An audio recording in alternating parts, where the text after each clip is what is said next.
Welcome to another episode of Cosmic Echo, a Tail Eater podcast. This podcast applies a scientific viewpoint on the strange and bizarre phenomenon that happens in our lives when we sleep in altered states. In this episode, we continue our talk with Ryan Hurd, who runs dreamstudies.org. In this discussion, we go more in depth into his research behind lucid dreaming and dreams in general. Ryan also talks with us about one of his newest books, Lucid Immersion Guidebook, a holistic blueprint for lucid dreaming.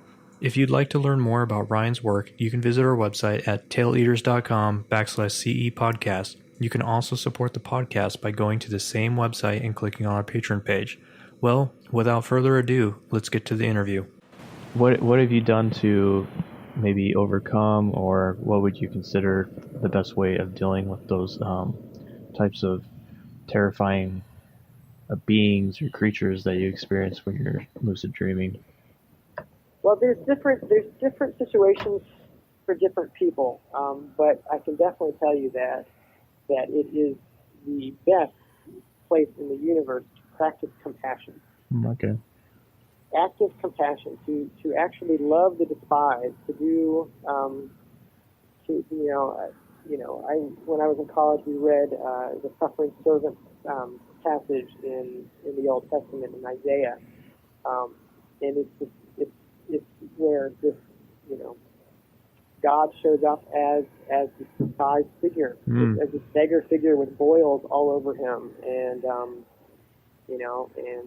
everybody shuns him, and this is the divine showing up in its most beautiful form, and the goal is to have love and acceptance and to get over your fear of being implicated in the dream, and this is the hardest thing one can do. Okay. Because it's scary. Yeah. Because it's scary and you want to fight. So now, but there's often people who have a more traumatized past. There's sometimes you actually want to have psychic protection. You actually it's not a safe time to engage in these energies. And you want to be able to set up boundaries around yourself to say, okay, this is as close as I want to get to this or that. And those are also important to learn how to build up in lucid dreams. And this is kind of, well, I guess it's not ironic, it's just paradoxical. But the way to release the control of the ego is to build the ego up first. You have to be able to you have to make a separation from that around you before you can join it again. That's sort of an early kind of maternal metaphor. The son leaving the mother. He has to realize that he is his own individual before he can come again and not be completely in that flux. And so you've got to build up your boundaries before you can safely let them down. Okay. So lucid dreaming is a prime place for doing both of these activities, depending on where in your life you are and kind of, what kind of mess you want to get into. All right. Earlier you talked about your dream with your new son, and you talked about decoding things like that. I've heard a lot of psychologists talk about decoding dreams and putting them into symbolisms and things like that. And what's your take on that? That's a great question. Most of the time when people ask about lucid dreaming, they want to know how to have their next lucid dream. They don't want to look back at the dream they just had. And I think that there is a huge opportunity for lucid dream work in our culture. In dream work, in general, my perspective of it is the point isn't necessarily to decode. Actually, I wouldn't use that phrase because the dream is alive. And what I want to do with my dream work is to take this dream, this memory, this thing that happened, and to keep the energy of that relationship alive in my waking world, in my waking consciousness. I want to be able to bring it up and feel it, and feel those energies, and have understanding and action come from that. So I want to honor the dream.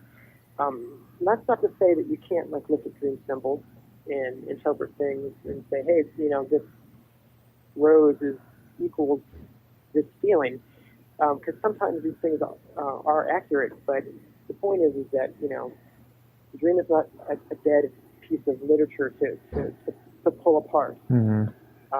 So that's sort of my perspective on just the beginnings of dream work, and then after that, it's I think the most fruitful course of study for someone who's not gotten into dream work before is to focus on central images in dreams and on emotional things that happen in the dream, and especially when they come together. Mm. The psychologist Ernest Hartman has done a lot of work with the theory of the central image of a dream, and it's sort of the most provocative thing that happens in a dream. And it can be an actual image, but it can be an interaction as well. Mm. It can be a meeting that you have with another person, or an experience that you have, or it can actually be a sort of concrete something that you're looking at that has a shine to it, like a beautiful, dragon egg, Mm-hmm. or something like that you're just like, that is so magical and otherworldly, and what is that, and how can I, it's just bristling with energy. And, his theory is that, most dreams have something like this in them, a central image, and if you just focus on that and kind of notice how you feel as you're in relationship with this image, that you can get much quicker to the energy of the dream than really any other method. It's really great for self-work, working with yourself alone. A little question of mine is always, what is the difference between lucid dreaming and out-of-body experiences that Robert Bruce talks about in his books? How are they alike, and how are they dissimilar? Yeah, my opinion changes about this like almost every other week. I don't think anybody really has the answer, so my opinion, this week, Yeah. Is that out-of-body experiences tend to be unrecognized lucid dreams. Hmm. Of a certain variety, in which you're basically, you're having autoscopy where you're outside of what appears to be your phenomenological body. You're having these feelings of floating and drifting, and you can move about in your psychic space. But if you're in an out-of-body experience and you have the thought, is this reality or is this a dream? You can do things like float into the next room, and your expectation that it's going to be a kitchen is gone, and instead you find yourself in a field. Mm.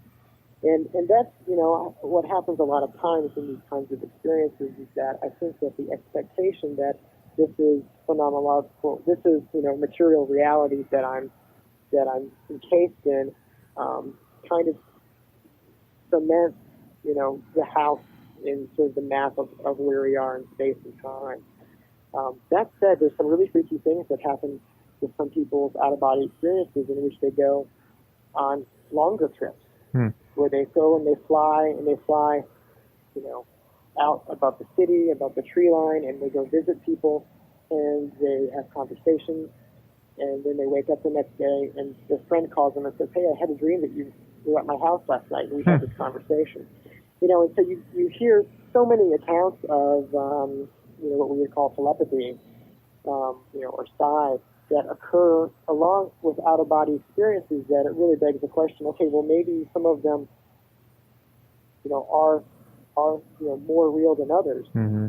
But maybe that's even taking the wrong path. Maybe that's a naive, realistic way of looking at it. Mm-hmm. And rather, the question is, we're making an assumption that because we can have non-local information gathering, that equals that our soul is flying in a material sense to another place. Right. I mean, I don't think we understand it. Yeah. So that's how I think about it this week. That's the next week. Okay. Sounds good. Well, we talked a lot about the positives of lucid dreaming. What are some of the negative sides of lucid dreaming, things that people should watch out?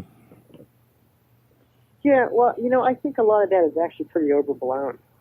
And it's a logical error, and this is the logical error.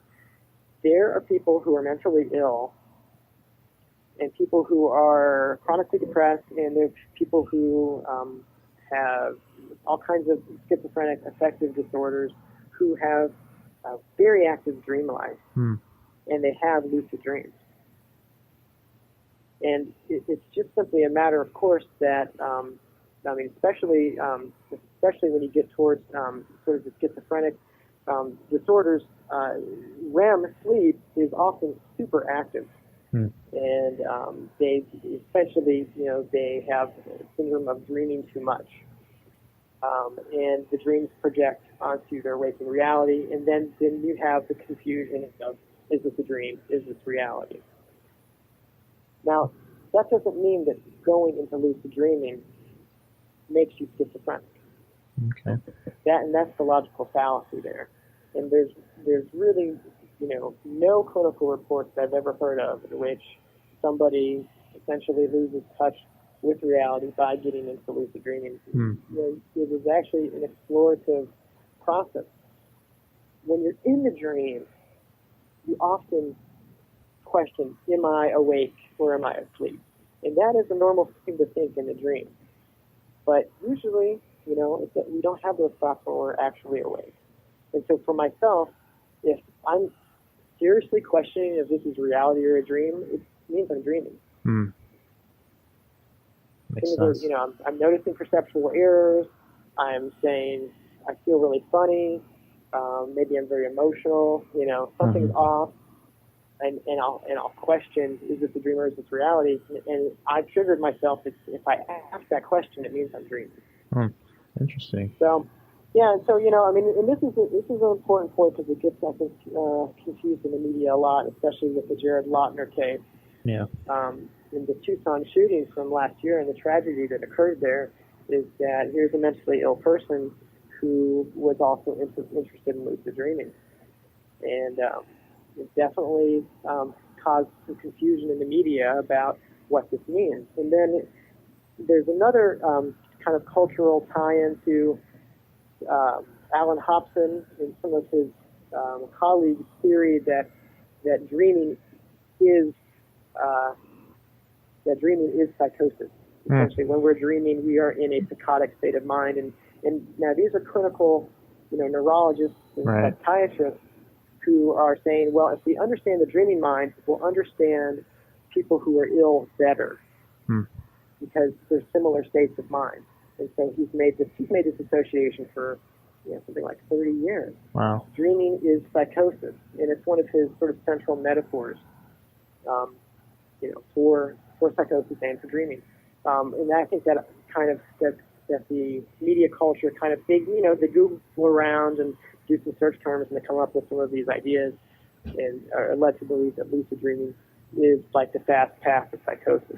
And and actually, it just doesn't seem to bear out at all. Yeah.